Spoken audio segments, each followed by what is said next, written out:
यहाँ शुरू कर रहे हैं रिसोर्स प्लानिंग। देखो इस चैप्टर के अंदर सबसे पहले हमने पहली क्लास में जाना कि रिसोर्सेज का मीनिंग क्या होता है, ठीक है। फिर उसमें हमने उसकी पूरी डेफिनेशन जानी कि एक रिसोर्स कोई भी ऐसी चीज़ होती है जो कि हम यूज़ कर सकते हैं अपनी नीड्स के लिए, गिवन दैट वो क्या हो।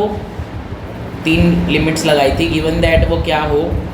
अच्छा वो technologically accessible, economically feasible, culturally acceptable, ठीक है। तो ये हमने जाना था कि क्या होता है रिसोर्स। उसके बाद हमने देखा था कि टेक्नोलॉजी का बहुत बड़ा रोल है रिसोर्सेज को यूज़ करने में। और फिर हमने अलग अलग पैरामीटर्स देखे, 4 पैरामीटर्स देखे जिनके बेसिस पे रिसोर्सेज को हम क्लासीफाई करते हैं। सबसे पहला था बायोटिक, एबायोटिक, दूसरा था रिन्यूएबल, नॉन रिन्यूएबल, तीसरे हमने किए थे स्टेटस ऑफ डेवलपमेंट में, जिसमें हमने देखा था पोटेंशियल, डेवलप्ड, स्टॉक, रिजर्व, ठीक है। और फिर हमने पढ़े थे कौन से, ओनरशिप के बेसिस पे, जो कि था individual resource, community resource, national resource, international resource, ठीक है। अब हम चल रहे हैं इस चैप्टर के तीसरे टॉपिक पे, जहां से 3 नंबर का क्वेश्चन आ सकता है, जहां से 3 नंबर का क्वेश्चन आ सकता है। अभी बताऊंगा कहां से, देखो। लेकिन उससे पहले हम समझते हैं रिसोर्स प्लानिंग। नाम सुन के ही पता लग रहा है कि रिसोर्सेज की यूजेज किस तरीके से करनी है, उसको प्लान करने को हम लोग क्या कहते हैं, रिसोर्स प्लानिंग। क्या कहते हैं, रिसोर्स प्लानिंग। की रिसोर्सेज को किस तरीके से इस्तेमाल किया जाए। अब रिसोर्स प्लानिंग इम्पॉर्टेंट क्यों है। रिसोर्स प्लानिंग इम्पॉर्टेंट इसलिए है क्योंकि जब इंसान को पहली बार रिसोर्सेज हाथ लगे थे, जब इंसान को आज से बहुत साल पहले पहली बार रिसोर्सेज हाथ लगे थे, तब उसे लगा अरे रिसोर्सेज तो फ्री गिफ्ट्स ऑफ नेचर है। क्या है, फ्री गिफ्ट। जिसने भी पहली बार पेट्रोल की खोज करी थी उसे ऐसा लगा था कि पेट्रोल तो फ्री गिफ्ट ऑफ नेचर है, ये कभी भी खत्म होने वाला नहीं है। तो इस वजह से जो पुराने लोग थे उन्होंने रिसोर्सेज को बहुत ही इनडिस्क्रिमिनेटली, अंधाधुंध यूज़ किया। उसका नुकसान क्या हुआ, उसका पहला नुकसान तो ये हुआ कि कुछ कुछ रिसोर्सेज खत्म हो गए, ठीक है, खत्म होने की कगार पे आ गए, जैसे पेट्रोल को ही देख लो, ठीक है। दूसरा उसका नुकसान ये हुआ कि एनवायरनमेंट को बड़ा नुकसान पहुंचा, ठीक है, एनवायरनमेंट को नुकसान पहुंचा। जैसे ग्लोबल वार्मिंग हम लोग देखते हैं, ओजोन डिप्लीशन हो गई क्योंकि रिसोर्सेज को इतना गलत तरीके से इस्तेमाल किया गया, इतना ज़्यादा। तीसरा उससे परेशानी ये हुई कि कुछ लोगों ने अपने पास रिसोर्सेज का भंडार जमा कर लिया। क्या कर लिया, अपने पास रिसोर्सेज का भंडार जमा कर लिया और वो बन गए अमीर, ठीक है। वहीं दूसरी तरफ जो बेचारे कुछ इनोसेंट लोग थे उन्होंने ऐसे हड़पने पे ध्यान नहीं दिया तो वो रह गए गरीब। बात समझ में आ रही है। तो इन सारी प्रॉब्लम्स हो गई क्योंकि रिसोर्स ढंग से प्लान्ड वे में, सिस्टमैटिक वे में ना लोगों ने यूज किए, ना आपस में डिस्ट्रीब्यूट।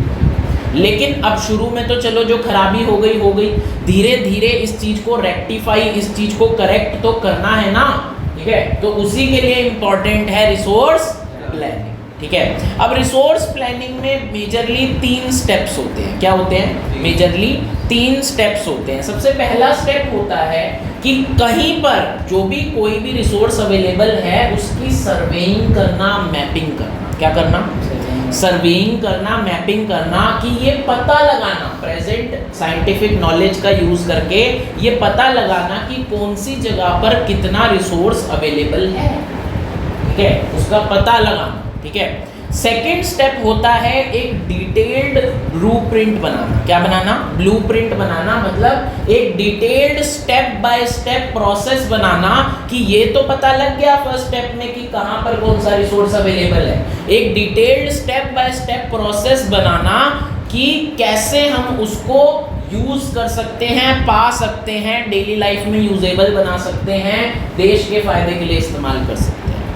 बात समझ में आ रही है। तीसरा स्टेप इसमें क्या होता है, तीसरा स्टेप होता है कि जो अभी हमने सबसे पहले पता लगाया, सर्वे करा, मैपिंग करा कि रिसोर्स अवेलेबल है या नहीं। दूसरे में हमने ये देखा कि उसको कैसे एग्जीक्यूट करके स्टेप बाय स्टेप प्लान बनाया कि कैसे उसको इस्तेमाल किया जा सकता है, कौन कौन सी मशीनरी लगेगी, कितनी लेबर की नीड पड़ेगी, कितने साल लगेंगे उस चीज़ को पाने में, ठीक है। तीसरी इंपॉर्टेंट चीज होती है कि जो भी हमने प्लान बनाया है उसको ओवरऑल नेशनल इकोनॉमिक ग्रोथ के साथ कंबाइन करना, ठीक है। इसको अब एक एग्जांपल से समझते हैं, इस पूरी बात को एक एग्जांपल से समझते हैं कि हमने रिसोर्स प्लानिंग में किया क्या, ठीक है। सबसे पहले तुम एक बात समझो कि मान लो झारखंड है, क्या है, मान लो झारखंड है, झारखंड में गवर्नमेंट ने एक सर्वे कराया, वहाँ की जो भी जियोग्राफिकल जो भी इंस्टीट्यूट था उसने सर्वे किया कि जमीन के नीचे क्रूड ऑयल है, क्या है, कच्चा तेल है जमीन के नीचे। तो सबसे पहला काम उन्होंने क्या किया, सर्वे किया, मैपिंग करी, ठीक है, अपने साइंटिफिक जो इक्विपमेंट्स हैं उनको यूज करके पता लगाया कि जमीन के नीचे तेल है, ठीक है, पहला स्टेप कंप्लीट, ठीक है। अब दूसरा स्टेप क्या है कि एक डिटेल्ड ब्लूप्रिंट बनाना। फिर उन्हें ये तो पता लग गया जमीन के नीचे तेल है, डिटेल्ड ब्लूप्रिंट का मतलब है कि कैसे इस तेल को पाया जा सकता है, कितना गहरा गड्ढा करना पड़ेगा, कितने जेसीबी लगेंगे, कितनी लेबर लगेगी, कितने साल लगेंगे, और कैसे वहां पर पास में एक ऑयल रिफाइनरी भी बनाई जा सकती है जिससे कि सारी चीजें इजिली हो जाए, ठीक है। ये दूसरा स्टेप हो गया। तीसरा स्टेप क्या है, देखो मान लो जो हमारे को तेल का कुआं मिला है, पता लगा है, ये हुआ है 2024 में। कब हुआ है, 2024 में। लेकिन 2024 में ऐसी कोई गवर्नमेंट की पॉलिसी ही नहीं है जो कि झारखंड पे पैसा खर्च करना चाहती है, ठीक है, जो कि झारखंड में पैसा खर्च करना चाहती हो। तो एक गवर्नमेंट पॉलिसी बनाना, न्यू फ्रेम करना, जिसमें ऑलरेडी ये चीज लिखी हुई हो कि झारखंड गवर्नमेंट को 500 करोड़ रुपए का एक टेंडर दिया जाएगा जिससे कि वो इस चीज को कर सके, ठीक है, बात समझ में आ रही है। क्योंकि ये जो भी चीजें होती है, छोटी मोटी चीजें तो होती नहीं है, इसके लिए बहुत बड़े बड़े अमाउंट चाहिए होते हैं। जब तक गवर्नमेंट इंटरफेयर नहीं करेगी तब तक नहीं हो सकता, ठीक है। तो ये होता है रिसोर्स प्लानिंग। अब तुम्हारे मन में आएगा ये रिसोर्स प्लानिंग जरूरी क्यों है। देखो रिसोर्स प्लानिंग जरूरी इस वजह से है, तुमने सुना ही होगा कि इंडिया को बोला जाता था सोने की चिड़िया। क्या बोला जाता था, सोने की चिड़िया बोला जाता था जब अंग्रेज यहाँ पर नहीं आए थे उससे पहले, ठीक है। क्यों, क्योंकि इंडिया के पास भंडार था रिसोर्सेज का। किस चीज का, इंडिया के पास भंडार था रिसोर्सेज का। लेकिन यहाँ पे रहने वाले लोग थे झाऊ। क्या थे, झाऊ, ठीक है। बड़े सारे रिसोर्सेज के ऊपर वो बैठे हुए थे कि हम तो बड़े अमीर हैं, हम तो बड़े अमीर हैं। दूसरी तरफ से आए अंग्रेज और वो लेकर आए न्यू टेक्नोलॉजी। क्या लेकर आए, न्यू टेक्नोलॉजी। और उस टेक्नोलॉजी का इस्तेमाल करके उन्होंने इंडियंस से भी ज़्यादा बेटर यूज करके दिखाए इंडियंस के ही रिसोर्सेज। बात समझ में आ रही है, ठीक है। तो इसी वजह से टेक्नोलॉजी का इसमें बहुत बड़ा रोल है, ठीक है। वरना इंडिया का भी गुलाम ना होता अगर इंडिया के पास अपने पास ही टेक्नोलॉजी होती सारी चीज़ों को यूज़ करने की, ठीक है।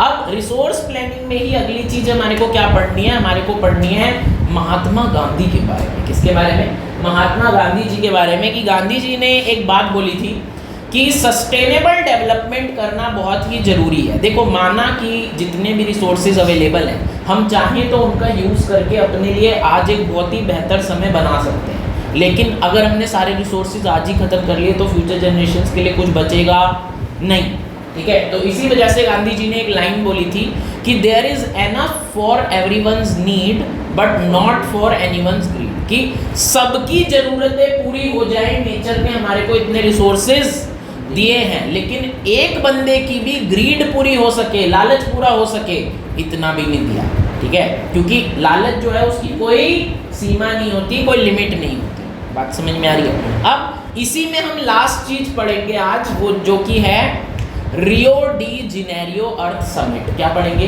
रियो डी जेनेरियो अर्थ समिट, जो कि हुआ था 1992 में, ठीक है। जहां पर 100 से भी ज़्यादा कंट्रीज ने मिलकर ब्राज़ील के अंदर, रियो डी जेनेरियो जो है वो ब्राज़ील में एक जगह है, वहां पर बैठकर मीटिंग करी थी। क्या करी थी, मीटिंग करी थी इकोलॉजिकल डिस्टर्बेंसेस के बारे में, एनवायरनमेंट के बारे में, सस्टेनेबल डेवलपमेंट के बारे में। और उन सब ने मीटिंग में एक कंक्लूजन निकाला था। क्या निकाला था, एक कंक्लूजन निकाला था, और उस कंक्लूजन का नाम था एजेंडा 21। क्या नाम था। अब एजेंडा 21 क्या है, तो बड़ी ही छोटी सी चीज़ें समझेंगे।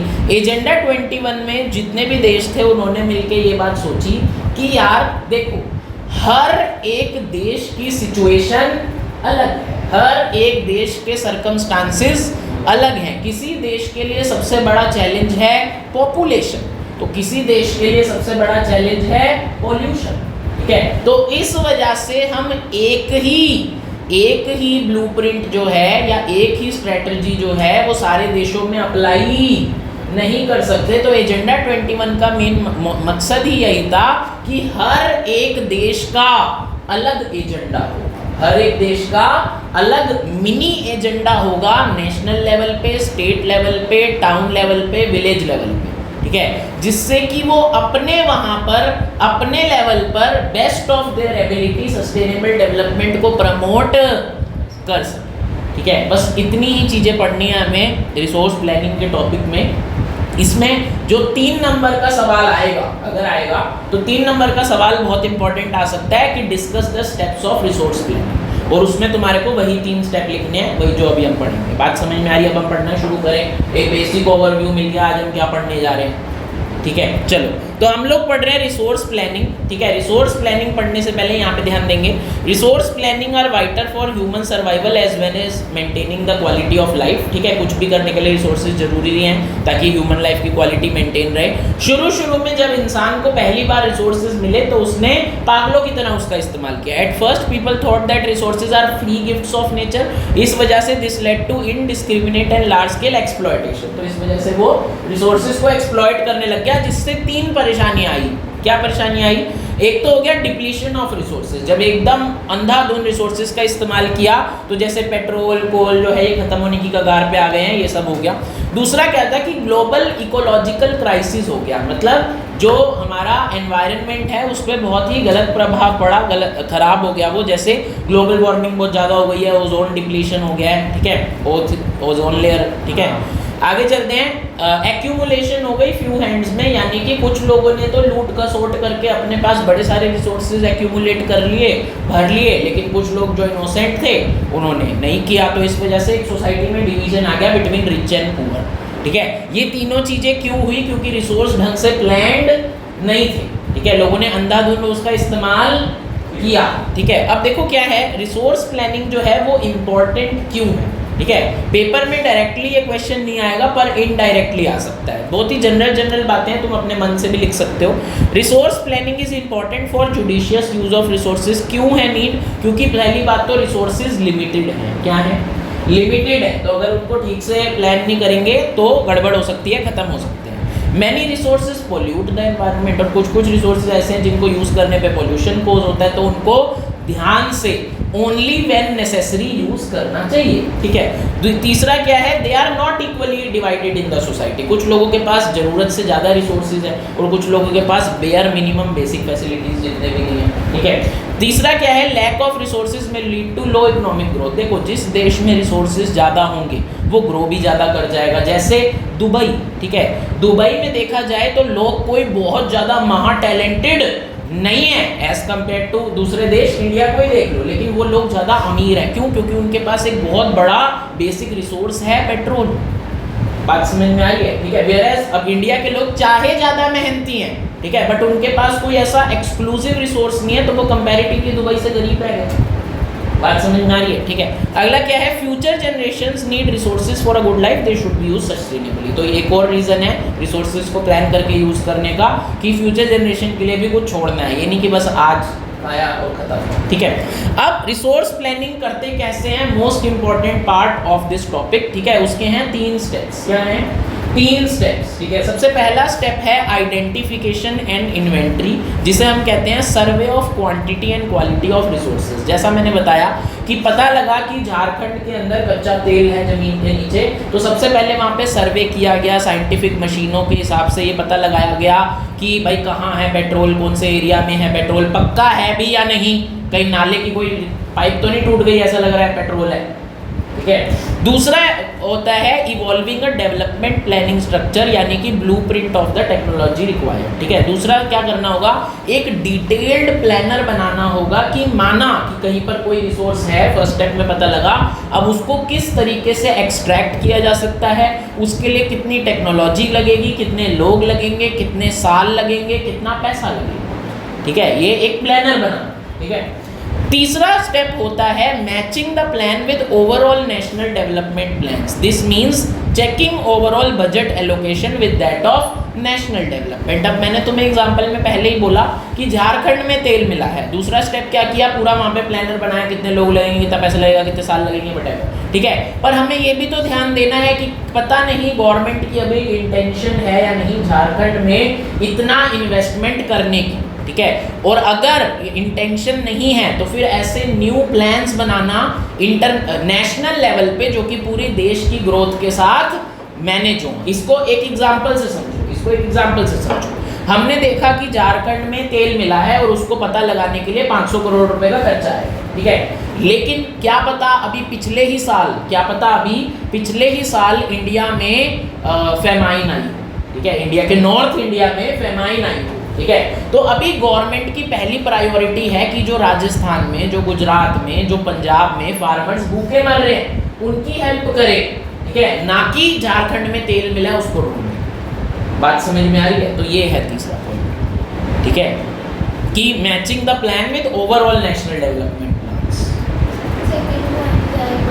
देखो पहला पॉइंट है पता लगाना कि कहीं पर कोई रिसोर्स है या नहीं, ठीक है। दूसरा पॉइंट है पता तो लगा लिया रिसोर्स है, लेकिन उसका एक डिटेल्ड प्लानर कि मान लो रिसोर्स है, उसको कितने दिन लगेंगे निकालने में, कौन कौन सी मशीन लगेगी निकालने में, कौन कौन सा। देखो जैसे मैं इसको एक और एग्जांपल से बताता हूँ कि मान लो आपका मैथ्स का पेपर है, ठीक है। तो पहला पॉइंट क्या हुआ कि 14 चैप्टर आ रहे हैं, क्या हुआ कि 14 चैप्टर आ रहे हैं, ठीक है। अब आपके पास 1 महीने का टाइम है, तो सेकंड पॉइंट में आप क्या करोगे, एक दिन बैठोगे और पूरा प्लानर बनाओगे, ठीक है, कि पहले दिन मैं लीनियर इक्वेशन ये करूंगी, फिर उसकी एनसीईआरटी करूंगी, फिर उसकी एक्सरसाइज ये वाली करूंगी, फिर 15 मिनट सांस लूंगी, ठीक है, पूरा एक प्लान बनाया। बात समझ में आ रही है? ठीक है। तो उस वजह है सेकंड पॉइंट कि एक पूरा ब्लूप्रिंट तैयार करना। और थर्ड पॉइंट क्या है कि उसको ओवरऑल नेशनल इकोनॉमिक प्लान के साथ कंबाइन करना। समझ आ रही है बात? पक्का? ठीक है। चलो तो अब क्या है, इसी चीज को एक और फोटो से समझो कि सबसे पहले आइडेंटिफिकेशन करनी रिसोर्सेज की, पहला पॉइंट। दूसरा creation of resource development plan, उसका एक डिटेल्ड प्लानर बनाना कि उसको हम कैसे यूज कर सकते हैं। और तीसरा है matching national requirements with resource development plans, ठीक है, कि जो भी हमने ये पूरा प्लानर बनाया है क्या वो ओवरऑल नेशन के इंटरेस्ट में अभी है या नहीं, ठीक है। चलो आगे चलते हैं, अब नॉर्मल बातें करेंगे। इंपॉर्टेंट चीज जो थी हमने डिस्कस कर ली कि टेक्नोलॉजी जो है वो बहुत इंपॉर्टेंट रोल प्ले करती है रिसोर्स डेवलपमेंट में, रिसोर्स प्लानिंग में, ठीक है। कैसे? वी कैन नॉट यूज और develop resources without proper technology, जिसका एग्जांपल है हमारा इंडिया। इंडिया कॉलोनाइज ही इस वजह से कर पाए थे आकर अंग्रेज, क्योंकि इंडिया रिसोर्सेज तो इंडिया के पास ज्यादा थे उस समय ब्रिटिश के मुकाबले, लेकिन तब भी इंडिया को कॉलोनाइज कर लिया उन्होंने। क्यों? क्योंकि उनके पास टेक्नोलॉजी थी, शार्पनेस थी, ठीक है। तो India had a lot of resources without knowledge और proper technology. Britishers took advantage of this fact and colonised India, ठीक है। ये बात एक याद रखनी है। अगली चीज क्या है कि माना कि रिसोर्सेज को इस्तेमाल करके, रिसोर्स प्लानिंग करके हम अपने लिए एक बेटर प्रेजेंट क्रिएट कर सकते हैं, लेकिन साथ ही साथ हमारे को फ्यूचर का भी ध्यान रखना है, जिसको कहते हैं रिसोर्सेज को एक सस्टेनेबल वे में यूज करना है, सस्टेनेबल डेवलपमेंट। सस्टेनेबल डेवलपमेंट के बारे में महात्मा गांधी ने एक बात कही थी कि there is enough for everyone's need but not for anyone's greed, ठीक है। Sustainable development is the development that meets the needs of the present without compromising the ability of future generations to meet their own needs, ठीक है, कि अपनी आज की needs को, आज के रिसोर्सेज को इस तरीके से इस्तेमाल करना कि आज की नीड्स तो पूरी हो ही जाए, लेकिन फ्यूचर जनरेशंस के लिए भी चीजें, रिसोर्सेज बचे, ठीक है। चलो आगे चलते हैं। और इसी सस्टेनेबल डेवलपमेंट को प्रमोट करने के लिए एक मीटिंग हुई थी, एक समिट हुआ था जो कि था Rio de Janeiro Earth Summit. A meeting was done in Brazil in 1992 to encourage sustainable development, जहां पर 100 से भी ज़्यादा कंट्रीज के जो हेड्स हैं वो मिले थे। More than 100 heads of countries participated in this summit to address the problem of environmental degradation and socio economic development. और इसको सॉल्व करने के लिए जो ओवरऑल उन्होंने आउटकम निकाला था, जो रिजल्ट निकाला था, उसको नाम दिया गया था एजेंडा 21। क्या नाम दिया गया था? एजेंडा 21, ठीक है। तो एजेंडा 21 फोकस करता है ग्लोबल सस्टेनेबल डेवलपमेंट में, और ये एक कॉम्प्रिहेंसिव एग्जॉस्टिव प्लान था, ठीक है, जिसमें इन्होंने सारे देशों के बारे में सोच समझ के बोला था, ठीक है। तो agenda 21 is a comprehensive plan of action to be taken globally, nationally, locally by organisations of the united nation system, government, major groups in every area in which human impacts the environment, कि जहाँ पर भी human की activities के द्वारा environment पे फर्क पड़ता है, वहाँ सब पे एजेंडा 21 को लागू करना है। अब बेसिकली एजेंडा 21 है क्या? वो सस्टेनेबल डेवलपमेंट को प्रमोट करता है, और वो ये कहता है कि कोई एक स्ट्रेटजी वर्ल्ड वाइड फॉलो नहीं की जा सकती, क्योंकि हर जगह के प्रॉब्लम्स, इश्यूज अलग अलग है। तो इसी वजह से एजेंडा 21 क्या कहता है कि हर एक देश को, देश के अंदर स्टेट को, स्टेट के अंदर विलेज को, टाउन को अपना अलग एजेंडा क्रिएट करना पड़ेगा, क्योंकि वहाँ की प्रॉब्लम बेस्ट वहीं के लोग जानते हैं। ठीक है, तो it is an agenda to combat environmental damage, poverty, disease through global cooperation on common interest, mutual needs and shared responsibilities. One major objective of Agenda 21 is that every local government should draw its own local Agenda 21। ठीक है, तो इसी के साथ हमारा ये topic complete होता है। आज हम यही पढ़ रहे हैं रिसोर्स प्लानिंग तक ही। अगली क्लास में हम पढ़ेंगे लैंड रिसोर्स, और उससे एक ही क्लास की चीज़ है, और उससे अगली क्लास में हम पढ़ेंगे सॉइल रिसोर्स, वो भी एक ही क्लास की चीज़ है। ठीक है, और फिर ये हमारा चैप्टर खत्म।